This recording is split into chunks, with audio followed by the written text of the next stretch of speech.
Live from our 7 Tasmania studios, your nightly news with Kim Miller begins now. Good evening. First tonight, plans for 22 new community homes are in danger of being struck down, with neighbours appealing the council's approval.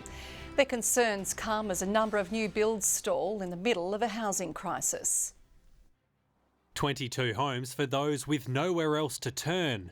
A community housing complex proposed for Newtown and already approved by Hobart Council, now being challenged in court.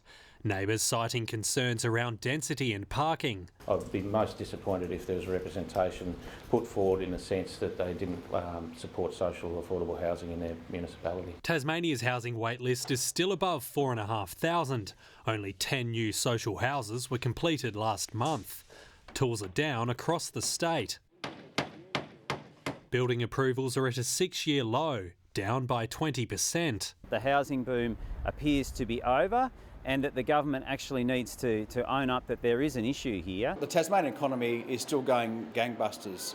We're leading the nation in a number of indicators. 26 new lots in Rokeby have hit the market. They're part of a pocket of land fast-tracked for housing back in 2018. If this is the definition of fast-tracked, well, I don't know. I mean, what do you call the slow track? It's ridiculous.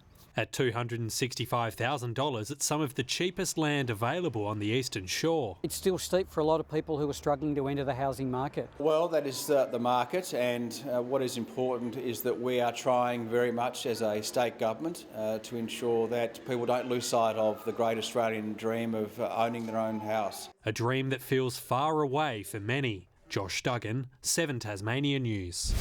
In developing news now, police have charged a Northwest man with indecent assault over an incident at a childcare centre this week. Our reporter McKenna Bailey has the details. McKenna, what can you tell us? Kim, a 20-year-old man will face 3 counts of indecent assault after allegedly approaching children at a Northwest childcare centre on Wednesday afternoon. Tasmania Police say the offender made contact with the children through a fence, with staff taking immediate action to ensure the safety of the minors. Counselling and support has been provided to all children and families involved. The Northwest man will appear in the Burnie Magistrates Court on May 16, while investigations into the incident are continuing. Kim? Okay, thank you very much there, McKenna. Well, a shipping container site in the state's south was shut down due to a serious incident there today. Ambulance Tasmania and WorkSafe attended Cube at Bridgewater. It's understood a worker was struck by a panel. The incident remains under investigation. The Federal Minister of the Pacific has touched down in Tasmania, addressing the shocking living conditions of some of the state's seasonal workers. While here, he also made an announcement on the Pacific Labour Mobility Scheme, with more funding set to upskill workers and strengthen bipartisan relations. Weighing into a local dispute over the appropriate housing of Tasmania's seasonal workers, a Shearwater property is in the spotlight. Last week I was appalled and horrified by that and quite angry. 40 fruit pickers were evicted from the privately rented property, with La Trobe Council issuing an emergency evacuation order over unsafe living conditions. Importantly, the accommodation was not approved accommodation. Those particular workers had chosen to enter into a private arrangement rather than going through an approved scheme. The property's owner denies dozens were living in potentially life-threatening conditions. It was a disgrace, and there's some real questions to answer from the landlords for that sort of accommodation. They are actually not just ripping off workers, they are damaging the reputation of Australia, and that impacts our relationship in the Pacific. But strengthening ties with our Pacific family is on the agenda.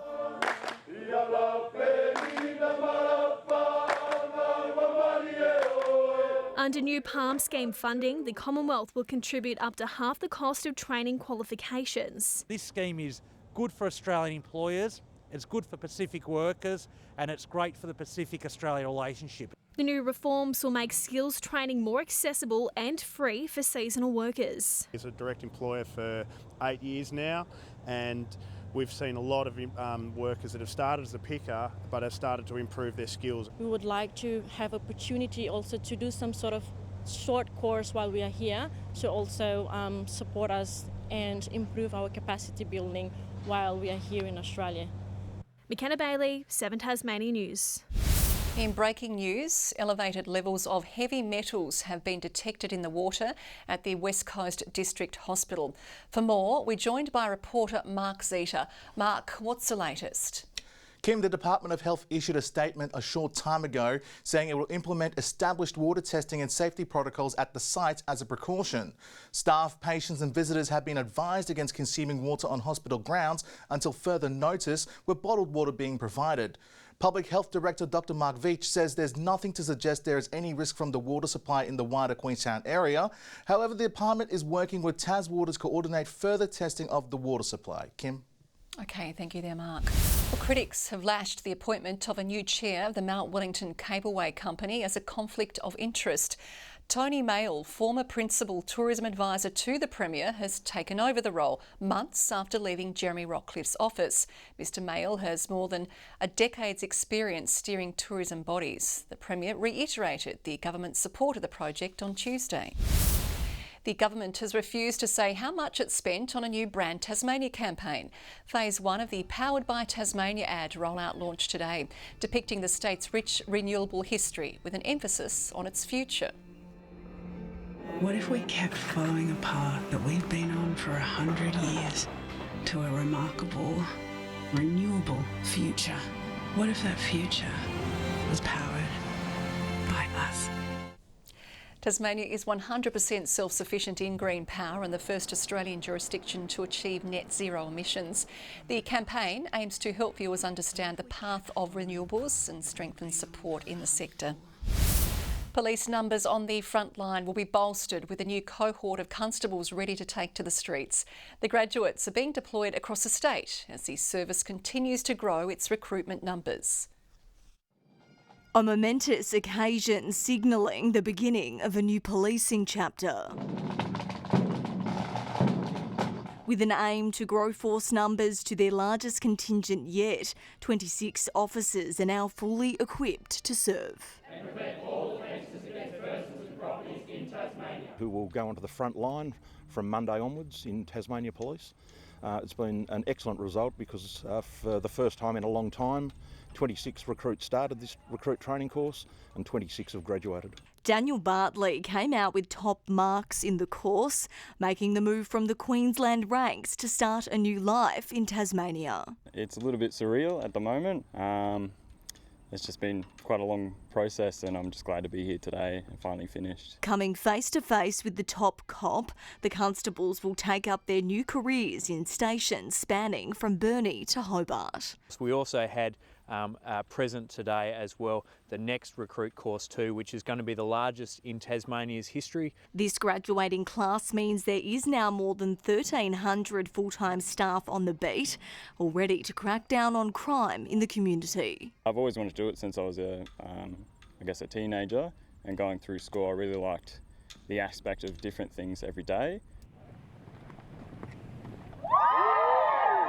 Grace Evans, 7 Tasmania News.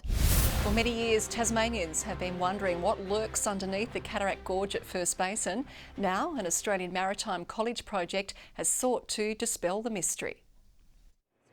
Getting to the bottom of a long-lasting urban legend. This special autonomous device called EduCat helped Australian Maritime College students do a complete survey of the basin's seabed. What we planned with the Launceston City Council was to come up here and conduct a full survey or a bathymetric survey of the basin to map the seabed. The work is part of the college's Defence and Autonomous Systems team and is considered the most detailed survey available. 8 million data soundings worth 16 gigabytes was collected over 2.5 hours. When we then did the processing was we worked out on the day that the maximum depth was 20.59 metres. The City of Launceston obviously loved the opportunity to work with the AMC Search students and the opportunity to provide a real life scenario for the students to engage with. For years, there have been many myths about what lies beneath this basin. Monsters, sea creatures, submarines, you name it. But according to the survey, there's nothing to be worried about. So really pleased to note that on the day that the survey was undertaken that no monster was found. The same team is also conducting a survey of Lake St Clair, which is 15 kilometres long and 180 metres deep. We quite often get out around the state, up into the Central Highlands and over to the West Coast and the East Coast to do training, delivery, but also help out with other projects for gathering environmental data. Mark Zita, 7 Tasmania News. A new book tailored to Tasmania is now available to every newborn. Little Tasmanian encourages children to read and achieve through the stories of 4 inspiring characters. Child health nurses will deliver the book as part of a special gift bag during the baby's first home visit. As for the Premier's favourite book growing up? My favourite series growing up was The Hardy Boys. It's fantastic to grow up with our parents and our carers reading to our children, and I could only encourage that every single day. A good series. Well, Little Tasmanian's main message for children is someone just like you did it and you can too. Western Australia has eclipsed Tasmania's first innings total in their Shield clash over at the Wacker. Jared Freeman's had a day out, bagging the 2 openers. He chips it in the air. Will it make it over mid-off? It will not. And he'll be very disappointed with that dismissal. Sam Whiteman, he just chips it to mid-off. WA currently leads the Tigers by 85 runs with 1 wicket remaining. New SFL chief David O'Byrne has spoken of his appointment for the first time, saying the game is in great shape.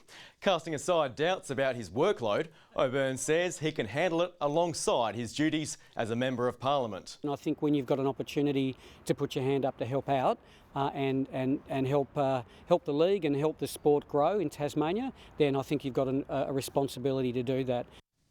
O'Byrne also gave his support for a new stadium at Macquarie Point. The Kookaburras have won 3-0 against Argentina in Hobart a short time ago. Tim Brand was first to strike early in the game. He's crabbing along the goal line, and there is the opening goal, and it's Tim Brand. The puffer jackets are out as the temperature cools, and the Hockeyroos play later tonight. In soccer, the new NPL season has officially launched for 2023. This season will welcome Launceston United into the competition, bringing the number of teams to 8. There are 2 trophies up for grabs, one for the side finishing on top of the table, plus the winner of a separate final series featuring the top-ranked teams. But it's certainly the first time in, I think, many years, maybe ever, that we've had 4 teams in the north of the state and 4 in the south. A statewide under-21s development program also begins this year. And with the passing of local footballer Lance Spalding this week, tonight's Flashback is taking a look at his time with the Tassie Devils VFL side. Spalding had a 6-year stint in the Devils coaching ranks, where he saw the highs of finals glory and the team's ultimate demise. After cutting his coaching teeth leading Sandy Bay in 1996, put our best foot forward and give our supporters something to come along and watch. Lance Spalding moved across to the Devils VFL side as assistant coach, playing the role of Matthew Armstrong's right-hand man. And in 2004, the pair led the Devils to their best result ever. That year, the Devils cracked the finals in a big way, with a heart-pumping win over Bendigo at York Park in the qualifying final. Ian Callanan sealing the 19-point victory for what was a night to remember. After soaking up the crowd, the Devils went one better in the semi-final, sneaking past North Ballarat at Bellerive. This'll bring the house down. But a grand final appearance eluded them, despite some brilliance from captain Ben Beams. Beams, the captain, gets one back. Tasmania fell at the last hurdle to eventual Premier Sandringham.